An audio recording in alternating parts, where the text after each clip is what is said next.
Hello, my friend. Today I bring you another lost legend from the depths of Middle-earth. Close your eyes, feel the magic surround you. Our journey begins.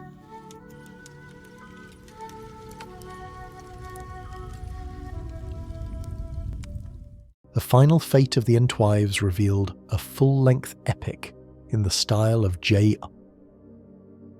Nokian Jis. I. Shadowed beginnings.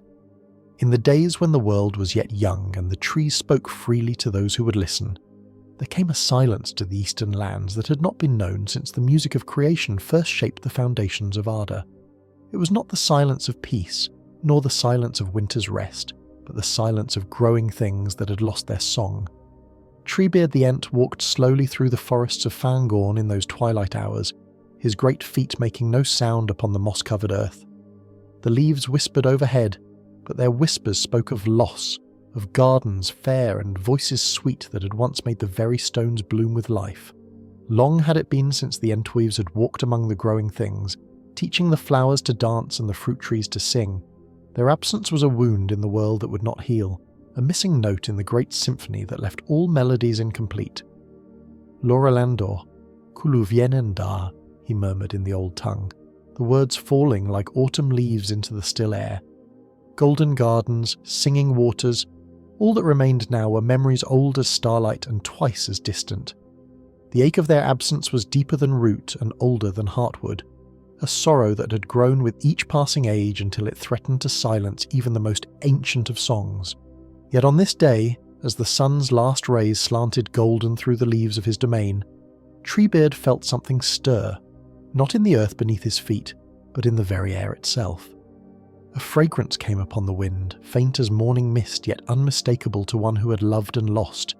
It was the scent of growing things guided by gentle hands, of orchards tended with wisdom older than kingdoms, and with it came a sound so soft it might have been the whisper of leaves, yet to the old Ents' ears it carried the echo of voices long silent, calling across the vast emptiness of years with news that would shake the very roots of Middle-earth.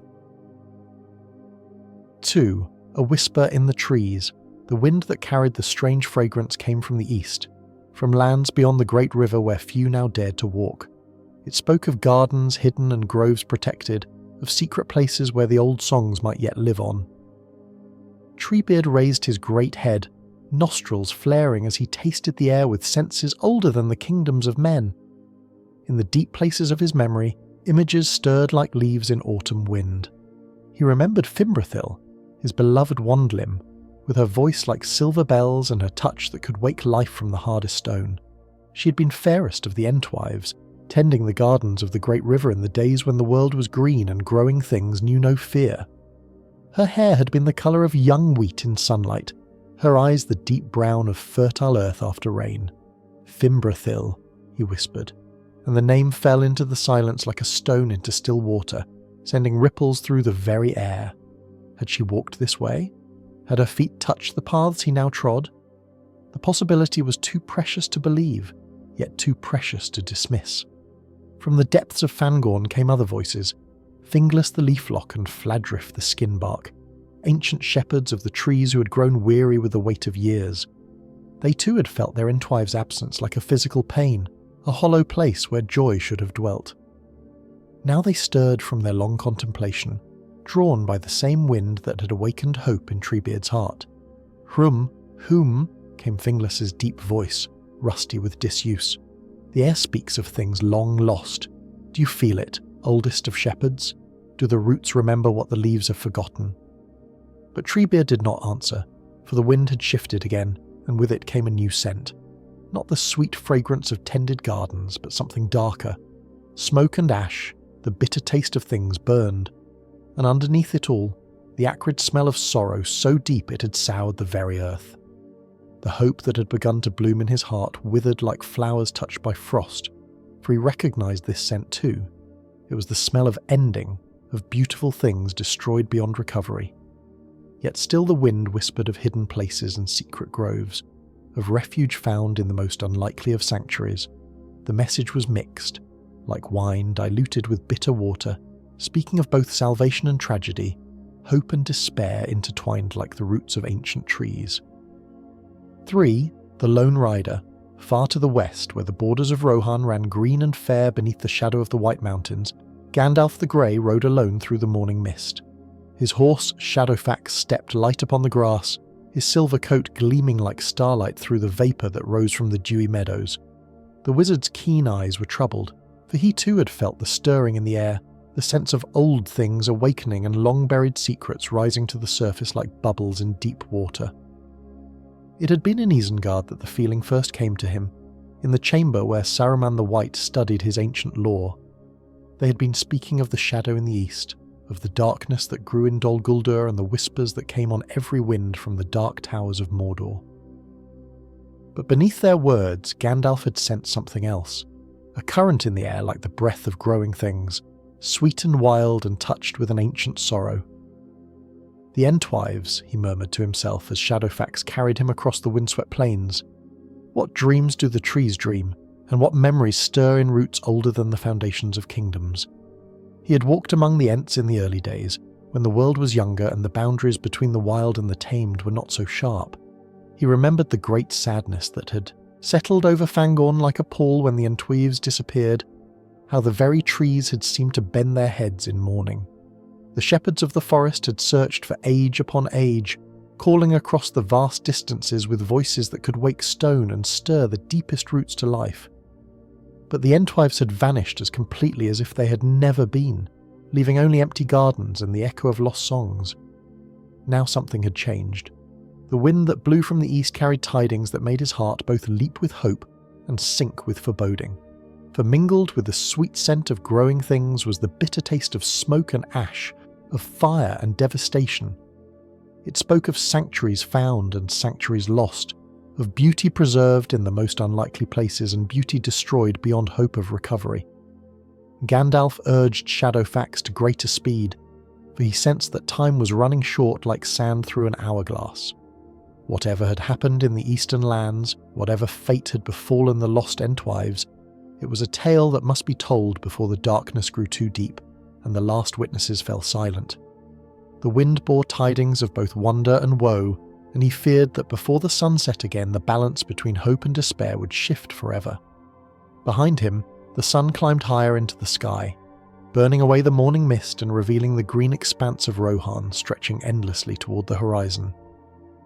But Gandalf's thoughts were turned eastward, toward the ancient forests and the secrets they held, toward the mystery of the Entwives and the fate that had claimed them in the world's long twilight. Thus, Dol Guldur in the distance. The darkness of Mirkwood pressed close around Gandalf as he made his way through the twisted paths that led toward the Hill of Dark Sorcery. Here the trees grew black and gnarled, their branches reaching out like skeletal fingers to snare the unwary traveller.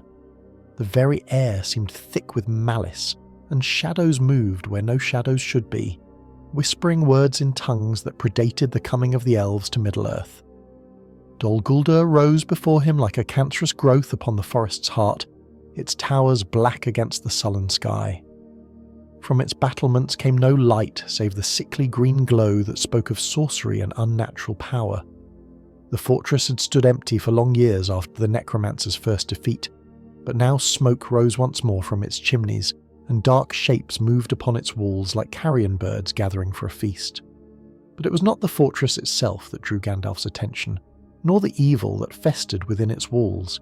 It was the silence that surrounded it, not the silence of death, but the silence of growing things that dared not speak, that held their breath and waited in the darkness. The trees that ringed Dol Guldur stood motionless as carved stone, their leaves rustling with no wind to move them. It was as if the very forest watched and waited, holding vigil over secrets buried deep in the earth. The wind that had carried the strange tidings was stronger here, thick with the scent of smoke and ash. But underneath that bitter reek, Gandalf caught again the sweet fragrance of growing things tended with love, of gardens where the old song still lived. The contradiction was maddening. How could such beauty exist so close to such corruption? How could the gentle touch of the Entwives be felt in the very shadow of the Dark Tower? As he drew nearer to the fortress, Gandalf began to see signs of recent battle. Trees lay fallen across the path, their trunks split and blackened as if by lightning. The earth was scarred with great furrows, as if some mighty force had torn through the forest like a hurricane. But strangest of all were the patches of green that bloomed amid the devastation, flowers that should not grow in such cursed soil, vines that climbed the blackened stumps with impossible vitality.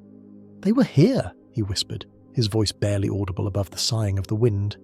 "The Entwives were here, and they fought. But against what? And why?" The answers lay somewhere within the dark walls of Dol Guldur, he knew, but to seek them would mean entering the very heart of the enemy's power, walking into a trap that might well prove his doom. The necromancer had returned to his fortress, and his malice was stronger than ever. To face him alone would be folly beyond measure, yet the mystery of the Entwives burned in Gandalf's heart like a flame that would not be quenched. For too long their fate had remained unknown, their disappearance a wound in the world that festered with each passing age. If there was any chance, any hope at all, that they yet lived, then no risk was too great to take. The shadows deepened around him as he stood at the edge of the cleared ground that surrounded Dol Guldur. Above, the first stars began to appear in the darkening sky, cold and distant as the memory of better days. Soon the darkness would be complete, and whatever evil lurked within the fortress would be free to walk abroad. But Gandalf would not retreat. The time for caution was past. The mystery of the Entwives demanded resolution, whatever the cost. Into the black. The gates of Dol Guldur stood open like the maw of some great beast, yawning wide in invitation to the unwary. No guards walked the battlements, no challenge rang out across the scarred earth. The silence was complete save for the whisper of wind through broken stone and the distant sound of something that might have been weeping, or might have been the wind itself, mourning for the beauty that had once graced these cursed halls. Gandalf stepped across the threshold with his staff held ready, its crystal head gleaming with pale light in the darkness. The shadows seemed to shrink back from its radiance, but only briefly, like water flowing around a stone before closing again behind it. The air within the fortress was thick and close, heavy with the weight of ancient malice and more recent sorrow. The great hall that had once echoed with the necromancer's dark rituals now lay in ruins. The roof had collapsed in places, letting in shafts of starlight that illuminated scenes of devastation beyond imagining. The floor was littered with broken stone and twisted metal, but among the debris Gandalf saw something that made his heart leap with both hope and horror: the remains of what had once been a garden. Here, in the very heart of the Dark Tower, someone had coaxed flowers to bloom from the cursed stone. Vines had been trained along the walls, their leaves still green despite the corruption that surrounded them. Fruit trees had been planted in great stone urns, their branches heavy with blossoms that glowed with their own inner light. It was a sight so beautiful and so impossible that tears came unbidden to the wizard's eyes. But the garden was dying. The flowers were wilted, the vines brown and brittle. The fruit trees stood bare and black, their blossoms scattered like fallen snow across the broken floor. Whatever force had maintained this miracle of growth was gone, and death was reclaiming what love had briefly saved. "Fimbrathil," Gandalf whispered, for he knew beyond doubt that this was her work. Only the Entwives could have wrought such beauty from such corruption, could have made flowers bloom in the very shadow of evil. But where was she now? And what fate had silenced the song that could wake life from the hardest stone? A sound echoed through the ruined hall, footsteps slow and heavy, like the tread of someone who carried a burden too great to bear. Gandalf turned toward the sound, his staff raised and ready, but what he saw made him lower it in wonder and pity. From the shadows emerged a figure tall and graceful despite her obvious weariness, her bark-like skin scarred and blackened, her eyes dim with sorrow. It was indeed an Entwife, but one so changed by suffering that she was barely recognizable as one of the fair gardeners of old. "Too late," she said, her voice like the rustle of autumn leaves. "You come too late, Grey Pilgrim. The garden dies, and I have not the strength to tend it longer. The shadow has won, and all our songs are ended." But even as she spoke, a spark of the old power flickered in her eyes, and where her feet touched the broken stone, tiny flowers began to bloom, fragile and brief as mayflies, but real nonetheless. The song of the Entwives was not quite ended, though it had grown so faint that only the keenest ears could hear it. "Gix, she the captive king. Tell me your name, daughter of the forest," Gandalf said gently, approaching the weary Entwife with all the reverence due to one of the elder kindred. "Tell me how you came to be in this place of darkness, and what fate has befallen your sisters." The Entwife raised her head, and in her eyes Gandalf saw pain beyond measure, sorrow deeper than the roots of mountains. "I am Nerdaloth," she said, the name falling from her lips like water over stone. "I who was called the Lady of Hidden Gardens, keeper of the secret groves where the last songs were preserved, but now I am become something else, a prisoner of my own compassion, a guardian of the dying light." She gestured toward the ruined garden with one gnarled hand, and where she pointed the scattered blossoms stirred as if touched by an unfelt wind. Here the Dark Lord brought his captives, not elves or men, but the children of the forest itself, ancient trees torn from their roots, flowers plucked in their prime, seeds stolen from their mother's embrace. He sought to corrupt them, to twist their nature and make them serve his will, but we would not let such beauty die in darkness. The tale she told was one of sacrifice beyond measure. The Entwives had not disappeared, as the world believed, but had gone into hiding in the most unlikely of places, within the very fortresses of the enemy. For where else could they be needed more? Where else could their gifts of healing and growth serve a purpose greater than the preservation of their own lives? We came in secret, one by one, following the paths the shadow servants used to transport their stolen treasures. We found ways into Dol Guldur, into Barad-dûr itself, into every dark place where growing things were held captive, and there we tended them, kept them alive, preserved their songs until the day when they might sing freely again. Nerdaloth's voice grew fainter as she spoke, like a candle guttering in the wind, but the price was higher than we dreamed. Each day in the darkness cost us something of ourselves. Each night spent in the shadow's embrace drained away our light. Some of my sisters fell to madness, their minds broken by the weight of so much sorrow. Others simply faded, their life force spent in keeping their charges alive. And a few... She paused, her eyes closing in pain. A few were caught and tortured by the enemy, their secrets torn from them by arts too dark to name. The wizard's heart clenched with pity and admiration. "And you, Lady Nerdaloth, what kept you here when wisdom would have counselled flight?" A ghost of a smile touched the Entwife's weathered features. "Love, Grey Pilgrim. Love stronger than fear, deeper than despair. As long as a single flower bloomed in this cursed place, as long as one tree drew breath beneath the shadow, I could not abandon them. I could not let the darkness have the final word." But even as she spoke, the last of the glowing blossoms flickered and died, their light extinguished like stars going out one by one. The garden that had been her life's work, her defiance against the dark, was finally failing, and with its death, something in Nerdaloth broke as well, her shoulders sagging beneath the weight of ultimate defeat. "Too late," she whispered again. "The necromancer returns, and his power grows strong. Soon even this small sanctuary will be no more than memory, and the songs of growing things will be silenced forever." Me, the necromancer's voice. As if summoned by her words, a presence made itself known in the ruined hall, not seen but felt, like a chill wind blowing from the depths of the earth. The shadows deepened, coalescing into a form that hurt the eyes to look upon directly. It was not yet the Dark Lord in his full power, but the necromancer returned to his stronghold, his malice grown stronger through years of secret preparation. "So," came a voice like the grinding of millstones, "the grey fool ventures into my domain at last, and he brings with him the last of the garden tenders, the keeper of my pretty prisoners."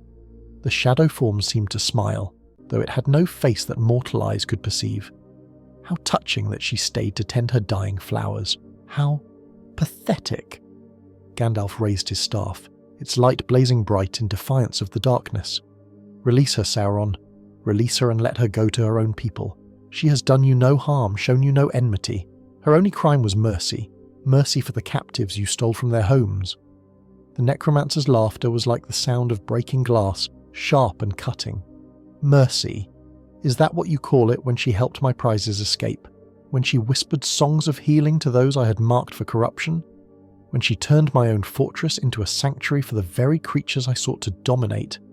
The truth struck Gandalf like a physical blow. The Entwives had not simply tended the captive plants and trees, they had helped them escape. Somehow, impossibly, they had found ways to spirit their charges away from the Dark Towers, to return them to the wild places where they belonged. It was a rescue mission spanning centuries, a quiet war fought in the shadows while the world above remained unaware. Yes, Nerdloth said, her voice growing stronger with pride despite her weariness. We saved what we could. Not all, never all, but enough. Enough to keep the songs alive, to ensure that beauty would survive even the darkest night. She straightened, drawing upon reserves of strength that should have been long exhausted. We knew the cost when we began this work. We paid it gladly. The necromancer's form writhed with rage, his voice dropping to a whisper that seemed to come from everywhere at once. And now you will pay the final price, both of you. Your meddling ends here, in the very place where it began. My servants grow hungry, and your light will feed them well. But even as he spoke, something changed in the air of the ruined hall. The scattered blossoms began to glow again, faintly at first but with growing strength. The withered vines stirred with new life, their leaves unfurling like green flags of defiance. From somewhere deep in the earth came a sound like distant thunder, or like the footsteps of very large feet moving, with sudden purpose. Nerdloth smiled, and for a moment she was beautiful again, radiant with the power that had once made gardens bloom in the wilderness. Did you think I was alone, Shadow Weaver? Did you think the Ents would not come when one of their own called for aid? The walls of Dol Guldur began to shake, and through the cracks came the sound of singing. Ancient voices raised in songs of war and wrath, of love that would not yield to darkness. The shepherds of the forest had come at last, and their anger was a terrible thing to behold. Fire in the darkness. The assault on Dol Guldur began not with the clash of armies or the thunder of siege engines, but with the slow, inexorable pressure of growing things reclaiming what was theirs. The Ents came through the forest like a living tide, their voices raised in songs that had not been heard since the Elder Days. Ancient oaks and towering ash trees, willows whose roots remembered the first dawn and elms whose branches had sheltered the earliest of the elves, all answered the call of their shepherds and marched to war. Treebeard led them, his great strides covering the ground with deceptive speed. Behind him came Finglas and Fladrif, and with them dozens of their kin, Ents whose names were older than kingdoms, whose memories stretched back to the music of creation itself. They sang as they marched, and their singing was like the voice of the earth itself waking from long slumber. The walls of Dol Guldur, built of stone torn from the living rock, could not stand against such power. Where the Ents laid their hands, the mortared blocks cracked and crumbled, returning to the earth from which they came. The iron gates forged in the fires of Mordor bent like green twigs before the terrible strength of aroused forest folk, and through the breaches they made came light, not the harsh glare of fire but the gentle radiance of growing things, of sap running free and leaves drinking starlight. Within the fortress, the necromancer's shadow form writhed and twisted, seeking to maintain its hold on the dark stones. But the light of the Ents was antithetical to its very nature, burning away the corruption that had seeped into every crevice and corner. Where that light touched, the shadows fled, screaming back to whatever void had spawned them. "Whom? Whom?" Treebeard's voice boomed through the ruined halls as his great bulk filled the doorway. His eyes, deep and ancient as forest pools, fixed upon Nerdloth with a mixture of joy and sorrow. "Lady of the hidden places, we have searched for you through many long years. The trees told us of your captivity, sang us songs of your sacrifice, but we could not find you until you called." Nerdloth bowed her head, tears like silver sap running down her bark-scarred cheeks. "Eldest of shepherds, I feared I would never see the forest again, never walk beneath the green bough or hear the water song of the Entwash, but the children of the earth needed tending, and I could not abandon them to the darkness."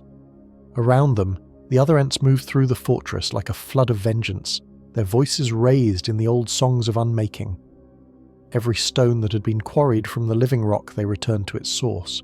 Every timber that had been cut from the forest they gave back to the soil, and where they passed, new growth followed, not the corrupted, twisted growth that the necromancer had fostered, but clean green shoots reaching toward the light. But even as the fortress crumbled around him, the shadow form of the necromancer was not yet defeated. Drawing upon reserves of malice deeper than the foundations of the world, he struck back with all the fury of thwarted tyranny. Dark fire blazed from his form, searing the air and leaving wounds in the very fabric of reality. Several of the younger Ents cried out in pain as the shadow flame licked at their bark, leaving blackened scars that would never fully heal. "You cannot destroy me," the necromancer raged, his voice like the screaming of tortured metal. "I am deathless. I am eternal. When your trees are dust and your shepherds are forgotten, I will still endure." But Gandalf stepped forward, his staff blazing with white fire that seemed to draw strength from the very stones of the earth. "Perhaps Sauron," he said, and for the first time spoke the Dark Lord's true name. "But not here, not now, and not without cost." The wizard's light met the necromancer's darkness in a clash that shook the very foundations of Dol Guldur, and in that moment of conflict something else stirred, something the shadow had not expected. Nigh, return to the wise. In the aftermath of the battle, as the ruins of Dol Guldur smouldered and the Ents tended to their wounded, Gandalf stood with Nurdeloth in what had once been the fortress's highest tower.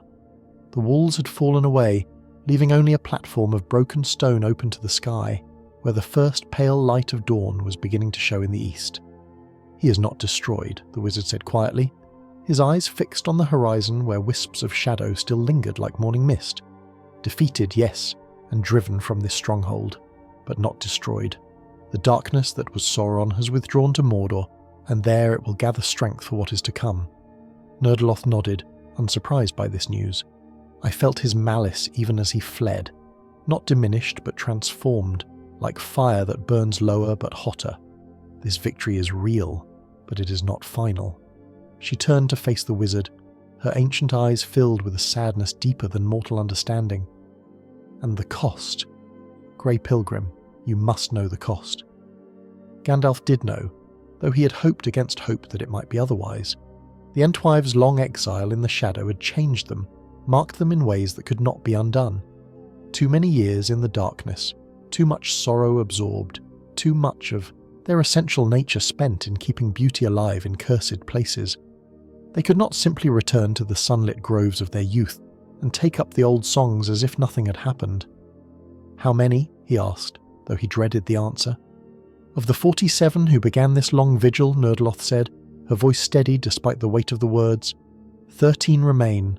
The others, some fell to madness, their minds shattered by the things they witnessed. Some faded from grief, their light guttering out like candles in a storm, and some..." She paused, her hand going to a scar that ran along her neck like a silver thread. "Some were caught and tortured by the enemy's servants. They died with songs on their lips, keeping their secrets even unto the end." The magnitude of the sacrifice struck Gandalf like a physical blow. More than 2/3 of the Entwives lost, not to accident or natural death, but to a conscious choice to place the needs of captive growing things above their own survival. It was heroism of a kind so pure it almost hurt to contemplate. "And the 13 who remain?" he asked. "Changed," she said simply. "Too changed to return to what we were. The shadow has marked us, Grey Pilgrim. We have walked too long in darkness to be fully comfortable in the light. The songs we once sang so freely now taste of sorrow, and the gardens we tend will always carry an echo of the places where we learned to tend them." Below them, Treebeard's voice could be heard raised in the slow, mournful cadence of the Ent song of mourning. He was singing for the Entwives who had been lost, but also for those who survived, for he understood, perhaps better than anyone, that survival could be its own kind of loss. "Will you tell him?" Nurdeloth asked, following Gandalf's gaze to where the old Ents stood among the ruins. "Will you tell Treebeard and the others what became of us? They have a right to know, but..." She fell silent, unable to voice the fear that had haunted her through all the long years of exile. "They will love you still," Gandalf said gently. "Changed or unchanged, marked by shadow or radiant with light, you are still the Entwives they have mourned and sought for so long. That will not change." But even as he spoke the words of comfort, the wizard's heart was heavy with the knowledge of what was to come. The White Council would need to be told of the necromancer's return, of the true identity of the shadow that had haunted Dol Guldur. and they would need to prepare for the greater darkness that was surely coming. X. Stirring the North. The halls of Rivendell rang with voices raised in urgent council as the news of Dol Guldar's cleansing and the necromancer's true nature spread among the wise. Elrond Half-Elven sat at the head of the great table, his ageless face grave with the weight of the tidings Gandalf had brought. Beside him sat Galadriel, Lady of Lothlorien, her eyes bright with the light of Arendil's, star but shadowed with foreknowledge of the trials to come. "So the necromancer reveals himself at last," Elrond said, his voice carrying the authority of one who had seen the rise and fall of kingdoms. "Sauron the Deceiver walks again in Middle-earth, and his malice has grown strong in the years of his hiding. We must act, and act swiftly, lest he regain the full measure of his power." But Saruman the White, chief of the Astari, raised a hand in dissent. His face was composed, but Gandalf, who knew him well, caught the flicker of something else in his eyes. Not fear, but a kind of hungry interest that made the Grey Wizard uneasy. "Peace, Lord Elrond," Saruman said, his voice smooth as silk. "The enemy is revealed, yes, but also defeated. His fortress lies in ruins, his servants scattered. Perhaps this is the end we have long hoped for, not the beginning of new troubles." "The end?" Galadriel's voice was soft, but it carried a note of power that made the very air shimmer. "Mithrandir has told us true. The shadow fled east to Mordor, not into whatever void spawned it. Sauron is not destroyed, merely driven to seek a new refuge. And in that refuge, he will gather his strength for one final assault upon the free peoples of Middle-earth." The debate that followed was long and heated, with voices raised on all sides. Some counselled immediate action, a great alliance of elves and men to march upon Mordor before Sauron could fully establish himself there. Others urged caution, fearing that such an assault would only hasten the very war they sought to prevent. But through it all, Gandalf remained silent, his thoughts turned to another matter entirely. The fate of the Entwives had shown him something that the other members of the White Council had not yet grasped, that the greatest victories were often won not by armies or alliances, but by the courage of individuals willing to sacrifice everything for the sake of something greater. The long war against the darkness would not be decided by the clash of great hosts upon the field of battle, but by the choices made in small moments by ordinary folk caught up in events beyond their understanding. When the council finally broke for the night, Gandalf walked alone in Elrond's gardens, breathing the sweet air of Rivendell and listening to the music of falling water. It was here that Galadriel found him, her feet making no sound upon the mossy paths. "Your thoughts are heavy, Mithrandir," she said, settling beside him on a stone bench carved with images of the two trees of Valinor. "Heavier than even this grim news should warrant," Gandalf nodded, his pipe forgotten in his hands. "I keep thinking of the Entwives, Lady Galadriel, of the choice they made to walk into darkness for the sake of preserving beauty. And I wonder, when the final test comes, when the fate of all free peoples hangs in the balance, will we have the courage to make such a choice?" The Lady of Light was silent for a long moment, her gaze fixed on the stars that shone through the leaves above. When she spoke at last, her words carried the weight of prophecy. "The test is coming, my friend, sooner than any of us wish, and in a form none of us expect. But take heart, the courage that moved the Entwives to their great sacrifice is not theirs alone. It lives in every heart that chooses hope over despair, love over fear, and when the time comes, it will not fail us." But even as she spoke these words of comfort, both knew that the road ahead would be darker than any they had yet travelled, and that the price of victory, if victory could be won at all, would be higher than any they had yet paid. Gis, a Hobbit remembered. Far from the councils of the wise and the shadow of ancient fortresses, in a green land where time moved slowly and troubles seemed as distant as the stars, Bilbo Baggins of Bag End sat in his garden and watched the sun set over the Shire. The hobbit hole behind him glowed with warm lamplight, and smoke rose from his chimney in gentle spirals that spoke of comfort and contentment. Yet for all the peace that surrounded him, Bilbo found his thoughts turning to darker matters, to memories of caverns deep beneath the misty mountains and the weight of a golden ring upon his finger.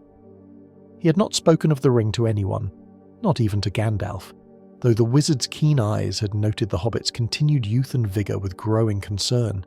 It was a secret that burned in Bilbo's heart like a coal from the dragon's hoard, beautiful and terrible and impossible to ignore. Sometimes, in the dark hours before dawn, he would take it from its hiding place and hold it up to the candlelight, watching the way the metal seemed to drink in the flame and give back nothing but shadow.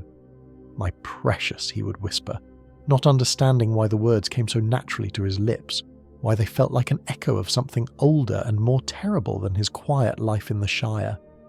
The ring was his by right of finding, his by conquest and cunning, his by the ancient laws of riddling games played in the dark. But lately, he had begun to feel that perhaps he belonged to it as much as it belonged to him. The sound of footsteps on the garden path broke him from his reverie, and he looked up to see a familiar grey-robed figure approaching through the twilight. Gandalf the Grey walked slowly, his staff tapping against the flagstones, but there was something different about him. A weariness that spoke of recent trials and a shadow in his eyes that had not been there when last they met. "Gandalf," Bilbo called out, rising from his bench with genuine pleasure. "How delightful to see you again, my dear fellow. It's been far too long since you last darkened my door, or should I say, brightened it." He chuckled at his own joke, but the wizard's response was more subdued than usual. "Good evening, my dear Bilbo," Gandalf said, accepting the hobbit's invitation to sit. "I hope I find you well. You look unchanged." There was something almost suspicious in the way he said the word, as if Bilbo's continued youth was a puzzle he could not quite solve. "Oh, quite well. Quite well indeed," Bilbo replied, busying himself with a ritual of pipe-filling to avoid meeting the wizard's penetrating gaze. "Though I must say, you look as if you've been through some adventures of your own. Nothing too dreadful, I hope." Gandalf was quiet for a long moment, his eyes fixed on the darkening sky where the first stars were beginning to appear. When he spoke, his voice carried a weight of sorrow that made Bilbo's cheerful demeanour fade. "I have been in the East, old friend, in places where the shadow lies thick upon the land. I have seen things that would break the heart of any who love growing things, gardens turned to ash, trees twisted into shapes of malice, beauty corrupted beyond recognition." The hobbit set down his pipe, suddenly serious. "You speak of the Entwives," he said quietly. "I remember the stories you used to tell, of the tree shepherds who lost their wives to some great calamity. Have you learned what became of them?" "I have," Gandalf said, and he told Bilbo the tale of Nurdaloth and her sisters, of their long exile in the enemy's strongholds, and the price they paid to preserve beauty in the heart of darkness. The hobbit listened in silence, his face growing grave as the full magnitude of their sacrifice became clear. 47 of them, Bilbo whispered when the tale was done, and only 13 remain. Such courage, Gandalf, such terrible, beautiful courage. It makes my own small adventures seem rather pale by comparison." "Do not diminish what you have done, my dear hobbit," the wizard said gently. "Every act of courage, no matter how small it may seem, adds to the sum of light in the world, and I suspect that your part in the great tale is far from over." Something in his tone made Bilbo look up sharply, and for a moment the hobbit's hand moved instinctively toward his waistcoat pocket where the ring lay hidden. But Gandalf's attention seemed focused elsewhere, on the growing darkness that gathered beyond the borders of the Shire like storm clouds on the horizon. The plan set in motion. In the days that followed Gandalf's visit to Bag End, wheels long set in motion began to turn with gathering speed. The wizard had left the Shire with his thoughts full of dark tidings and darker possibilities, but also with a new understanding of the role that small folk might play in the great events that were coming. The courage of the Entwives had shown him that victory did not always belong to the mighty. Sometimes it was won by those who seemed least likely to achieve it. It was this understanding that led him to the halls beneath the lonely mountain, where Thorin Oakenshield sat brooding upon his throne of carved stone. The king, under the mountain, had grown wealthy beyond measure since the death of Smaug, but wealth had not brought him peace. His eyes held the same hungry gleam that had marked his grandfather Thror in the days before the dragon came, and his voice carried an edge of suspicion that had not been there in the days of their shared adventure. "So, Gandalf Greyhaim," Thorin said, not rising from his throne as courtesy would have demanded. "You come to me again with talk of darkness and danger, as if the very stones of Erebor were not protection enough against whatever shadows may gather in the east." "The stones of Erebor are strong, my lord," Gandalf replied carefully, But even the strongest fortress can become a trap if its defenders grow too fond of their walls. The enemy that stirs in Mordor has allies and servants beyond counting, and they will not be held back by mountain stone alone.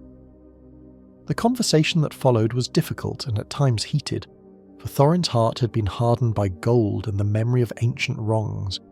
But Gandalf was patient, drawing upon all his skill in the shaping of words and the kindling of hope. Slowly, carefully, he began to weave a tale of what might be, of alliances forged and ancient grudges set aside, of the free peoples of Middle-earth standing together against the darkness that threatened to devour them all. "You speak of unity," Thorin said at last, his voice heavy with skepticism. "But where was this unity when the dragon came to my people? Where were the great alliances when Smaug drove us from our home and scattered us to the winds?" "Lost in pride and old grievances," Gandalf admitted. "But the Entwives have shown us a different way. Not the path of armies and alliances, but the path of sacrifice and service. They walked into the very heart of darkness not for glory or gain, but because growing things needed their care. Perhaps there is wisdom in their example that even kings might learn from." It was then that Gandalf spoke of his true purpose, not to recruit Thorin's armies for some grand campaign, but to plant seeds of a different kind. Seeds that might grow in the darkness to come, tended by hands both great and small. He spoke of the Shire and its green hills, of the simple folk who live there in peace and plenty.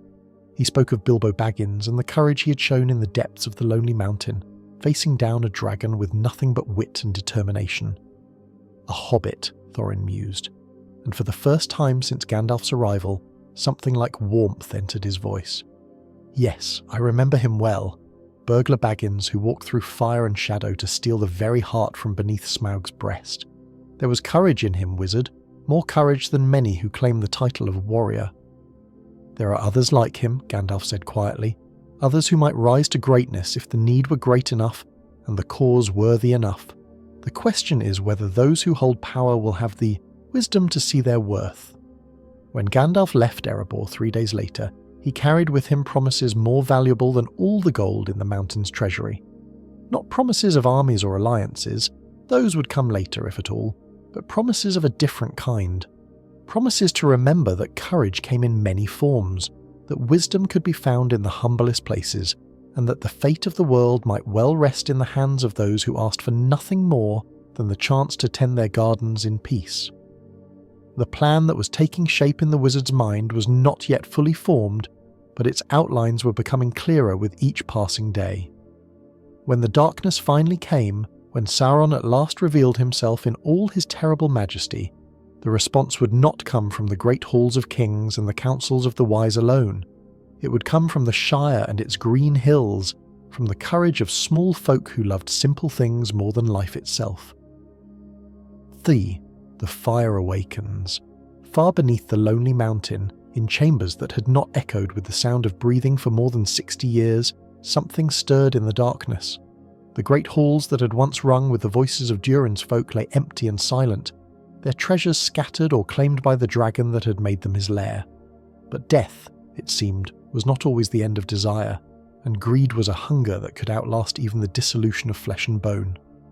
Smaug the Terrible had fallen to the black arrow of Bard the Bowman, his massive form crashing into the waters of the Long Lake with a sound like the breaking of the world. But the malice that had driven him, the consuming hunger for gold and jewels and precious things, had not died with his body. It lingered in the deep places where his hoard had lain, seeping into the very stones like poison into a wound. Now, as the darkness in the east grew stronger, and the will of Sauron reached out across the leagues to touch every evil thing in Middle-earth, that lingering malice began to coalesce into something almost like life.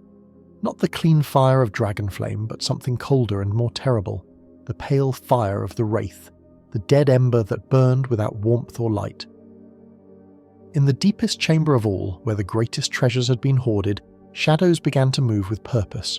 Gold coins stirred and clinked together as if touched by unfelt hands, and jewels glowed with their own inner radiance, not the warm light of stars but the cold gleam of marsh lights and corpse candles.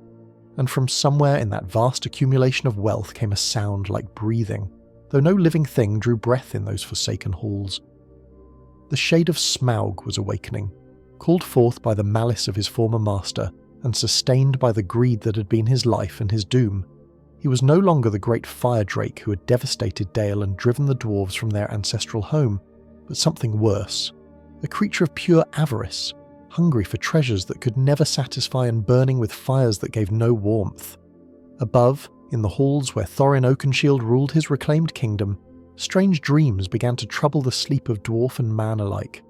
Dreams of vast wings blotting out the sun, of eyes like burning coals in the darkness, of a voice that spoke in the ancient tongue of drakes and demanded the return of what had been stolen. The king himself woke night after night in a cold sweat, his hand reaching for Orcrist the goblin cleaver, as if some enemy threatened him even in his sleep.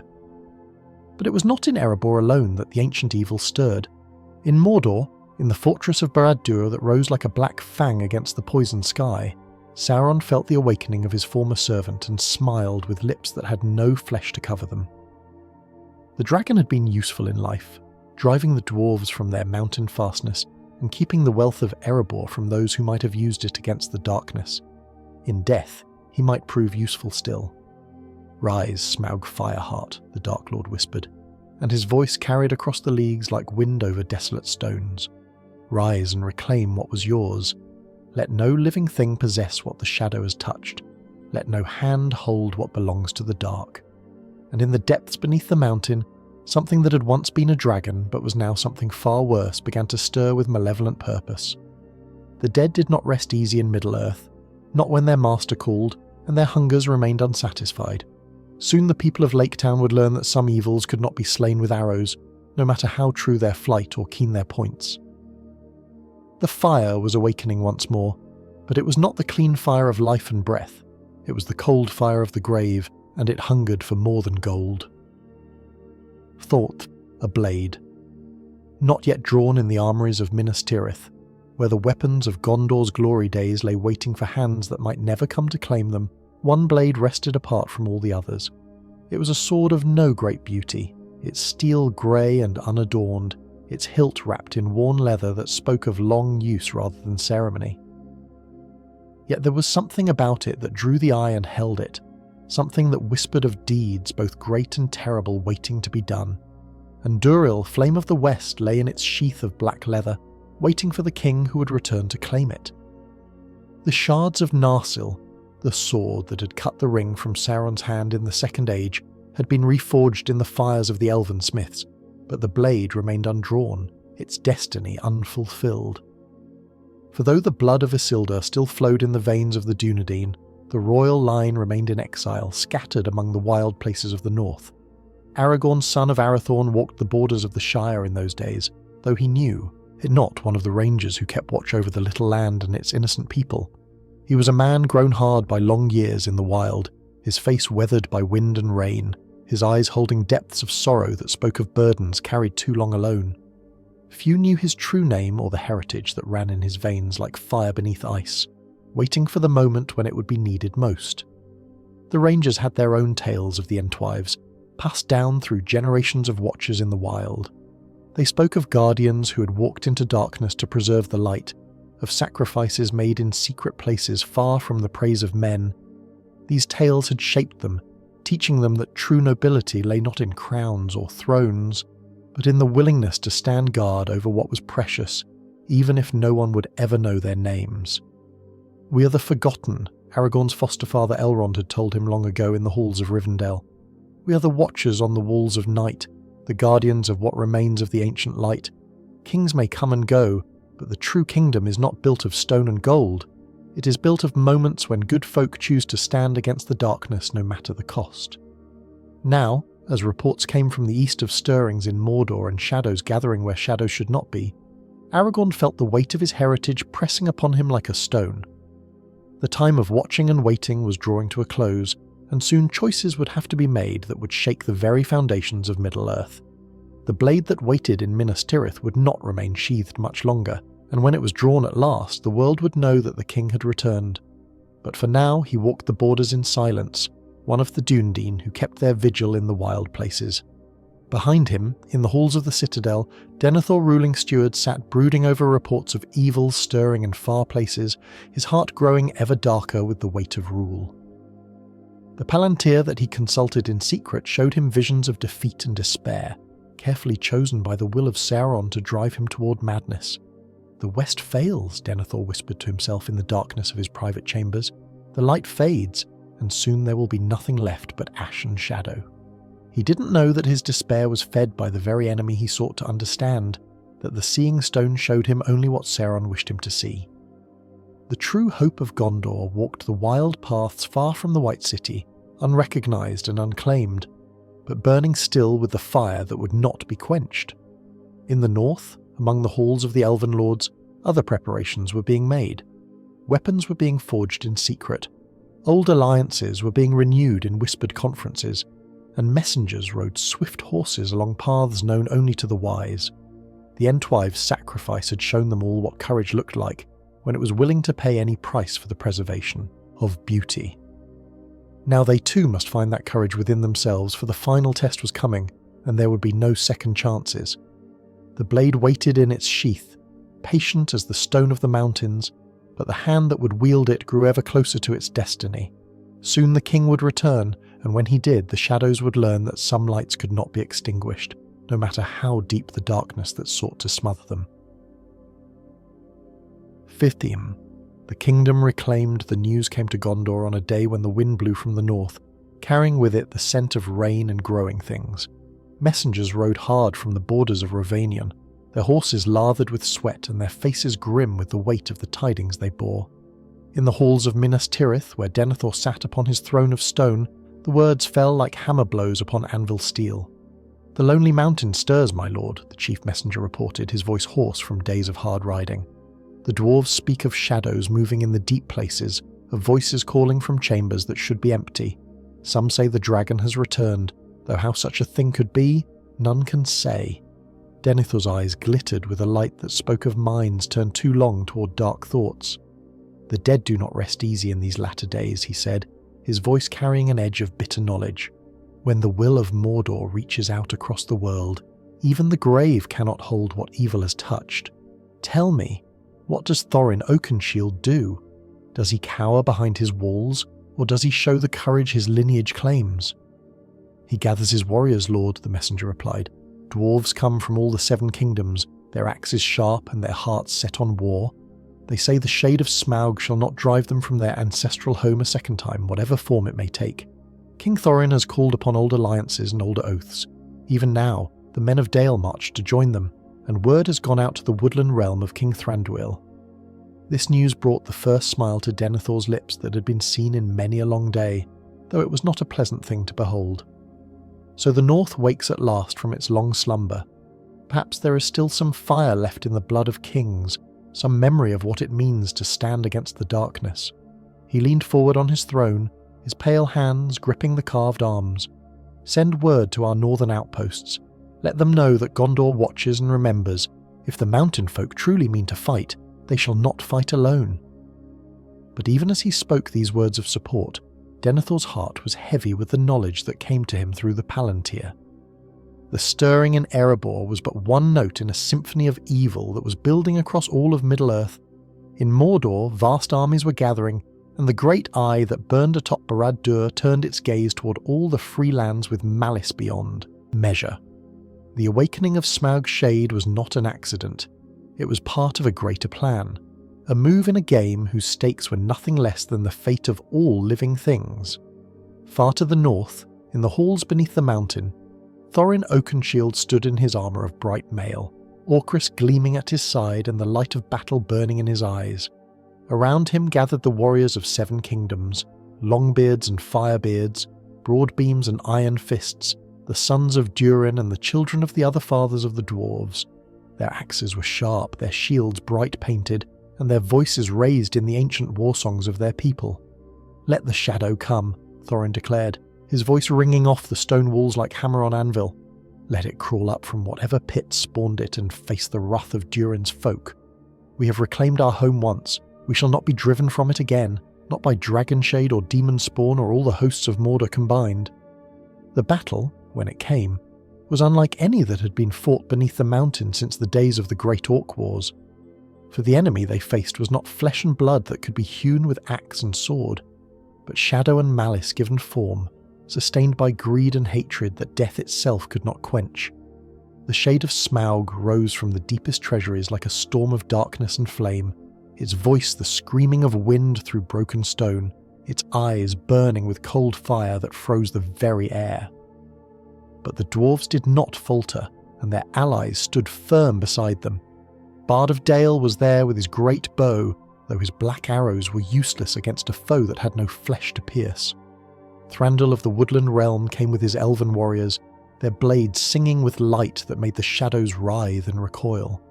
And from the wild places came others, rangers of the north, their faces grim beneath their weather-stained hoods, and creatures of the forest whose names were older than kingdoms. The battle raged through the halls and corridors of Erebor, a war of light against darkness that would be remembered in song for all the ages of the world. And in the end, it was not strength of arms that won the victory, but the same courage that had moved the Entwives to their great sacrifice, the willingness to give everything for the sake of what was precious and beautiful and good. The shade of Smaug was not destroyed. Such creatures of malice could not be truly slain, only banished to whatever darkness had spawned them. But it was driven from the mountain at great cost, and the dwarves could claim their ancient home as truly their own once more. The kingdom was reclaimed, but the shadows that had threatened it were part of a greater darkness that still gathered in the east, and all who had eyes to see knew that this victory was but the first note in a longer and more terrible song. 15th. A Ring Still Sleeps. In the quiet hours before dawn, when the Shire lay peaceful beneath a blanket of silver mist, Bilbo Baggins sat in his study and stared at the flames dancing in his fireplace. The years had been kind to him, kinder than they should have been, perhaps, for a hobbit of his age. His hair remained brown with only the faintest touch of silver, his back was straight, and his eyes held the brightness of youth. It was a blessing that had begun to feel more like a curse with each passing year. The ring lay on the desk before him, catching the firelight and throwing it back in strange patterns that seemed to shift and change when he wasn't looking directly at them. It was such a small thing, a simple band of gold that would fit easily in the palm of his hand. Yet he could feel its weight as if it were made of lead rather than precious metal, and sometimes in the darkest hours of the night, he thought he could hear it whispering to him in a voice like wind through dead leaves. "My precious," the voice would say, and Bilbo would find the words echoing in his own mind, spoken in his own voice, though he had no memory of thinking them. "My birthday present, my precious thing. They would take it from us, wouldn't they? They would steal it and use it and break it, but we won't let them. No, we won't let them." The thoughts troubled him more than he cared to admit, for they felt alien somehow, as if they came from some other mind entirely. Yet they were so reasonable, so sensible. The ring was his, after all, won fairly in a riddle game in the depths of the Misty Mountains. He had risked his life for it, faced down a creature of darkness and malice in its own lair.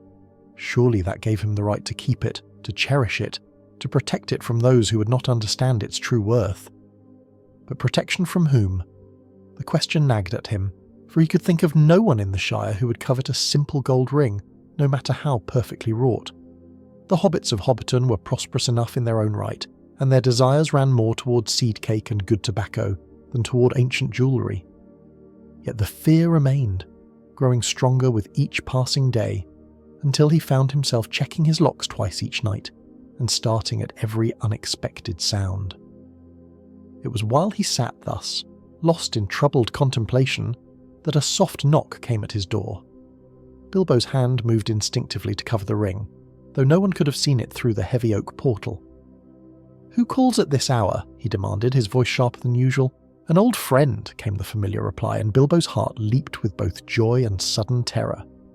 Gandalf had returned to the Shire, but why now? Why, when the ring lay exposed upon his desk like a guilty secret made manifest? With hands that trembled only slightly, Bilbo slipped the ring into his waistcoat pocket and went to open the door. Gandalf stood upon the threshold, his grey robes damp with mist and his face grave with the weight of dark knowledge. But his eyes were kind, as they had always been, and his smile carried warmth enough to drive away the shadows that had gathered in Bilbo's heart. "My dear Bilbo," the wizard said, stepping inside and shaking the moisture from his cloak, "I hope I have not come at an inconvenient time. I find myself in need of counsel from the wisest hobbit in the Shire." "Wisdom?" Bilbo laughed, but the sound was strained. "I fear you overestimate me, old friend. I'm just a simple hobbit who has perhaps read more books than is good for him. What counsel could I possibly offer to one of the Astari?" Gandalf settled himself in the chair by the fire, accepting the cup of tea that Bilbo hastily prepared with the unconscious grace of long practice. For a long moment he said nothing, merely sipping the fragrant brew and studying his host with the eyes that seemed to look deeper than flesh and bone. When he spoke at last, his words were carefully chosen. "I have been thinking much of late about the nature of power," he said quietly, "about the ways it can corrupt even the noblest of hearts, and about the courage it takes to relinquish what we desire most. The Entwives taught us that true strength lies not in holding fast to what we love, but in knowing when to let it go." Bilbo's hand moved instinctively toward his pocket, then stopped as if burned. "The Entwives? What do they have to do with anything?" "They sacrificed everything," Gandalf continued, his gaze never leaving Bilbo's face. "Their homes, their happiness, their very lives, all given freely for the sake of preserving beauty in the world. And in the end, their greatest sacrifice was not their deaths, but their willingness to let go of the life they had known and loved. Sometimes, my dear hobbit, the hardest thing is not to fight for what we want, but to surrender it when the greater good demands." The fire crackled in the silence that followed, and Bilbo felt the weight of the ring in his pocket like a stone upon his heart. He understood now why Gandalf had come, though the wizard had spoken no word of rings or burglary or treasures won in darkness. The time of holding fast was ending, and the time of letting go was at hand. But not yet, not quite yet. The ring was still his, still precious, still whispering its sweet poison in the depths of his mind. And in the darkness of the east, powers stirred that would soon make such small matters as the desires of elderly hobbits seem insignificant indeed. The ring slept still, but its dreams were growing darker, and the hand that held it was no longer strong enough to contain what it had awakened. Shepantithem, the enemy withdraws. The cleansing of Dol Guldur had been complete, or so it seemed to those who walked through the ruined halls in the days that followed the Great Assault. Where once dark towers had pierced the sky like spears thrust up from the earth's heart, now only broken stone remained, scattered across the forest floor, like the bones of some long-dead giant. The Ents had done their work well, returning every stolen stone to the living rock from which it had been torn, giving back to the earth what had been taken in malice and pride. Yet Gandalf walked the ruins with unease in his heart, for he knew the ways of the enemy too well to believe that defeat could be so easily achieved. Sauron had withdrawn from this stronghold, yes, but withdrawal was not destruction, and the Dark Lord's malice was too deep and too patient to be turned aside by a single reverse, however complete it might appear. "He planned this," the wizard said to Nerdaloth as they stood where the great gate had once yawned like a wound in the world. The Entwife was stronger now, sustained by the clean air and the songs of her kindred, but she still bore the marks of her long ordeal. Her bark-like skin was scarred with silver lines, and her eyes held depths of sorrow that would never fully heal. From the beginning he planned this. The fortress was never meant to be his final stronghold. It was a distraction, a lure to draw us away from his true purpose. Nerdaloth nodded slowly, her gaze fixed on the green shoots that were already beginning to push up through the devastated earth. Even as we fought to preserve beauty in his prisons, he was using our very presence to his advantage. We thought ourselves hidden, thought our work secret, but he knew. He has always known. The truth of it was bitter as wormwood, but it could not be denied. Every Entwife who had walked into darkness to tend the captive growing things had been observed, studied, their patterns of movement and their methods of concealment noted and catalogued by servants whose patience was as vast as their malice. The rescue of the imprisoned plants and trees had been real. Hundreds, perhaps thousands of growing things had been saved from corruption and returned to the wild. But the cost had been higher than anyone had imagined. "He learned from us," Nerdaloth continued, her voice growing fainter as the weight of realization settled upon her. "Learned how to move unseen, how to work in shadow, how to plant seeds that would not sprout until the time was right. We taught him, without meaning to, without knowing. We taught him how to be patient. And patience was perhaps Sauron's greatest weapon. While the White Council had focused their attention on Dol Guldur and the visible threat it represented, the true work of rebuilding had proceeded elsewhere, in the dark places of Mordor where no eye could penetrate and no rescue could reach.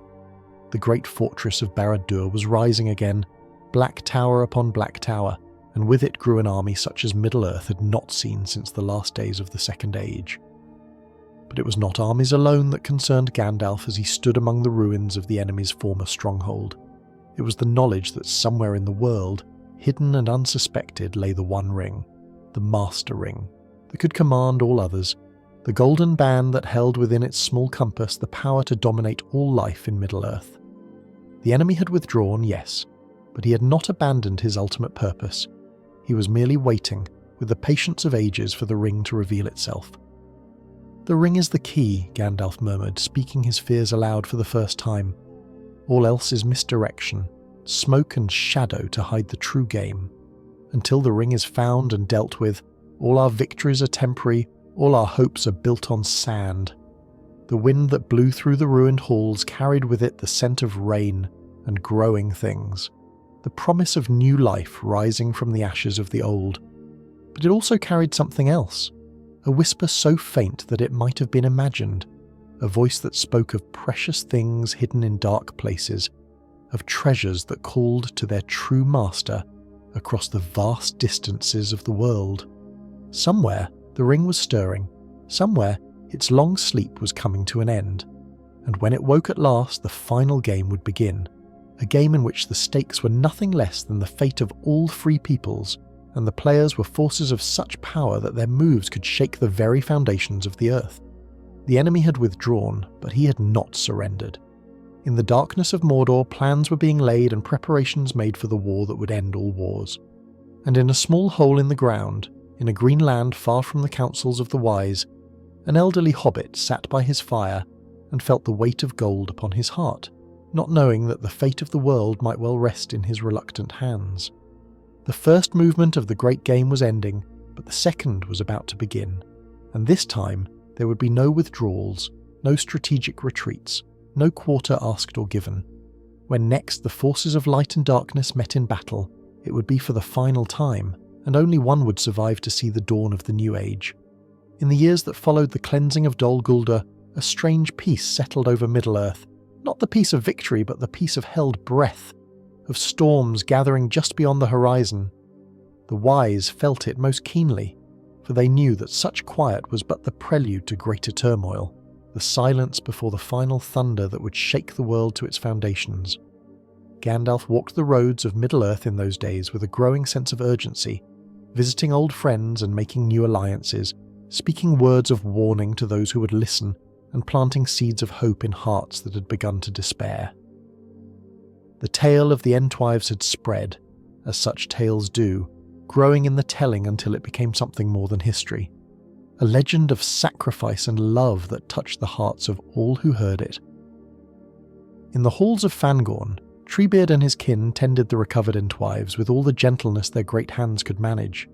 Nurdaloth had become something of a bridge between the two peoples, carrying the memories of both loss and recovery, teaching the young Ents songs that spoke of gardens hidden in the heart of darkness and beauty preserved against all hope.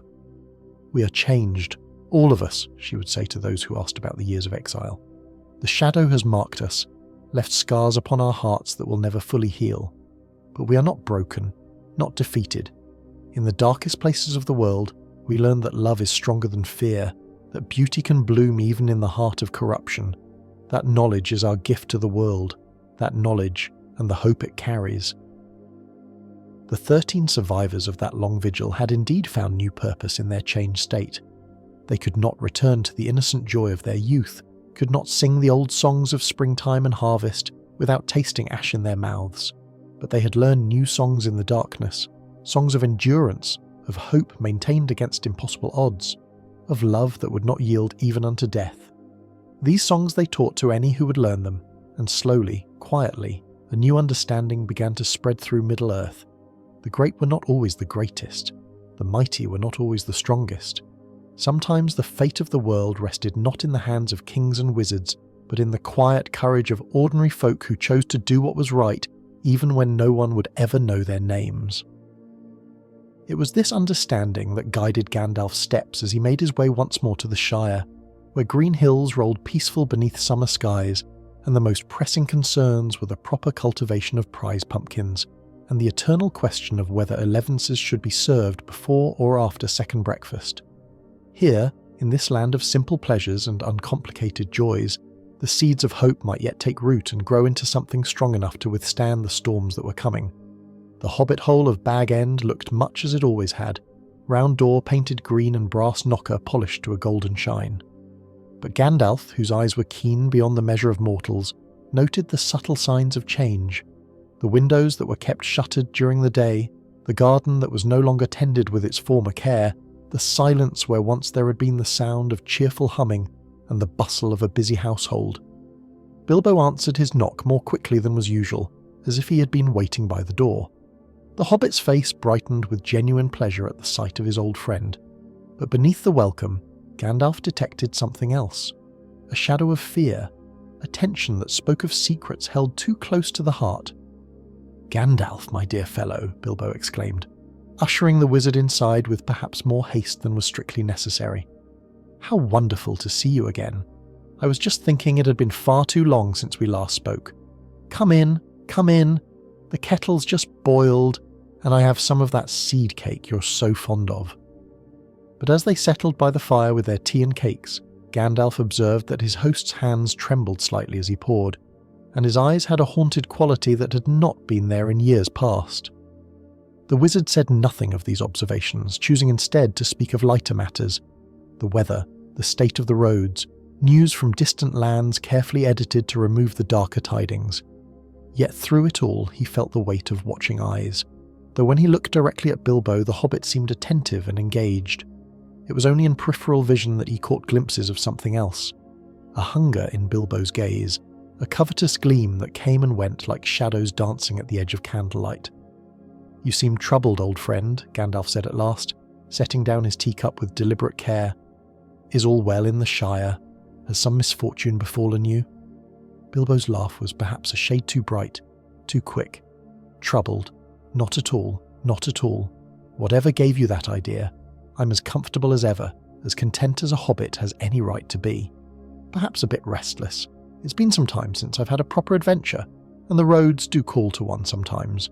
But troubled? Certainly not." The denial was too emphatic, the protest too swift. Gandalf filed these observations away with all the others, pieces of a puzzle that was slowly taking shape in his mind. The ring, for he was certain now that it was the ring that lay at the heart of Bilbo's troubles, was beginning to reveal its true nature.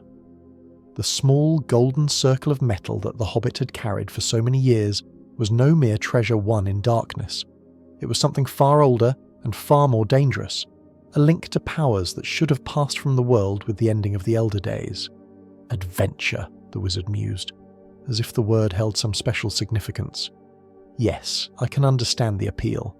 There's something to be said for the open road and the unknown destination, though I've found that the greatest adventures often come to us whether we seek them or not.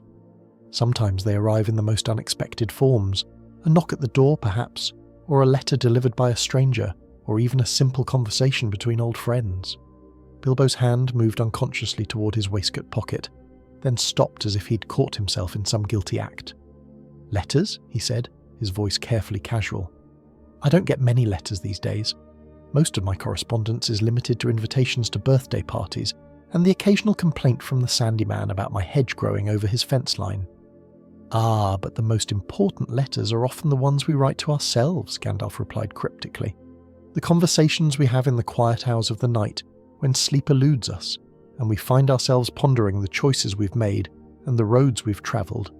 Those are the letters that truly matter, for they tell us who we are and who we might become." The fire crackled in the silence that followed, sending shadows dancing across the walls of the comfortable parlour.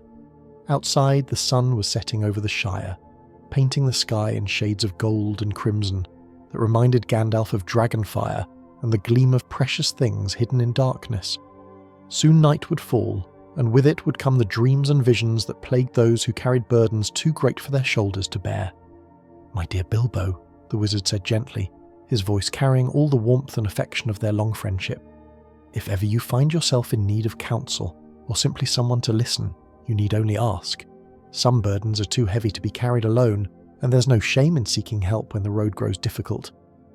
For a moment, Bilbo's carefully maintained composure wavered, and Gandalf glimpsed the frightened, lonely creature that lurked beneath the surface, a hobbit who had stumbled into possession of something that was slowly consuming him from within, yet could neither understand its nature nor find the strength to let it go. "Thank you," Bilbo whispered, and in those two simple words was all the gratitude and desperation of one who drowns in deep water, yet still hopes for rescue. "Thank you, my dear friend. I will remember." But even as he spoke, his hand moved again toward his pocket, drawn by a compulsion stronger than his will. The ring called to him, sang to him in a voice like honey mixed with poison, promising power and safety and the fulfillment of every desire he had ever harboured. How could he let such a treasure go? How could he surrender what was rightfully his? Gandalf saw the struggle playing out in his friend's face, and felt his heart grow heavy with sorrow and foreboding. The time was coming when choices would have to be made, when the comfortable life of Bag End and the innocent pleasures of the Shire would no longer be enough to hold the darkness at bay. The ring was awakening, and with it would come forces that would test the courage of the greatest heroes and the wisdom of the most learned scholars. But that time was not yet upon them. For now, there was still peace in the Shire, still laughter in the gardens of the Hobbits, still hope that the darkness could be held at bay a little longer. The Entwives had taught them all that even in the heart of shadow, beauty could be preserved and love could endure. Perhaps that lesson would be enough to see them through the trials that lay ahead. As Gandalf took his leave of Bag End that evening, walking away down the path that led from the round green door, he carried with him the image of Bilbo standing in his doorway, silhouetted against the warm light of his parlour. The hobbit raised his hand in farewell, and for a moment he seemed again the brave burglar who had faced down a dragon in the depths of the lonely mountain. But as the wizard passed, beyond the circle of lamplight he heard the door close with a sound like the falling of a stone into deep water, final and irrevocable. Behind that door, in the comfortable shadows of Bag End, the ring waited and whispered, and began to dream its dreams of power and dominion. The last age of Middle-earth had begun, though few yet recognised the signs. In the darkness of Mordor, powers stirred that had not moved since the foundations of the world were laid. In the halls of kings and the councils of the wise, preparations were being made for a war that would decide the fate of all free peoples.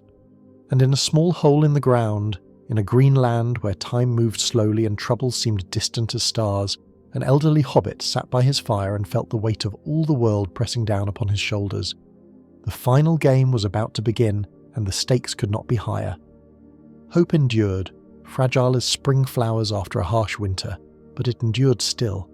In the courage of the Entwives, in the wisdom of the Elves, in the strength of men and the steadfastness of dwarves, and most of all in the simple goodness of hobbit folk who asked for nothing more than the chance to tend their gardens in peace. The darkness was coming, vast and terrible beyond imagining, but the light had not yet failed, and while it burned, however dimly, however briefly, there remained hope that the dawn would come again, and that the beautiful things of the world would survive to greet it. In the end, that was what the Entwives had died for, what the wise had planned for, what the brave would fight for when the final battle came. Not for glory or power or dominion over others, but for the simple right of growing things to grow, of songs to be sung, of love to flourish in a world made clean. The tale was ending, but not yet finished. There were still choices to be made, still roads to be travelled, still hope to be kindled in the hearts of those who would stand against the darkness. And in the making of those choices, in the travelling of those roads, in the kindling of that hope, the true measure of courage would be revealed. For in the end, courage was not the absence of fear, but the decision to act in spite of it. It was not the strength to face death without flinching, but the wisdom to know what was worth dying for. And it was not the power to command others, but the humility to serve something greater than oneself. The Entwives had shown them the way.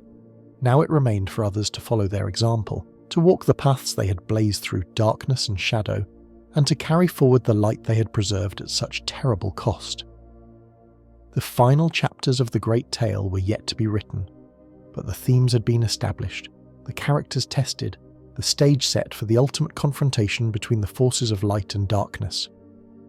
And when that confrontation came, when the fate of Middle-earth hung in the balance, the memory of 13 Entwives, who had walked into shadow to preserve beauty, would be a beacon in the darkness, a reminder that no sacrifice made for love is ever truly lost, and that hope, however faint, can never be entirely extinguished while good hearts beat and brave souls draw breath.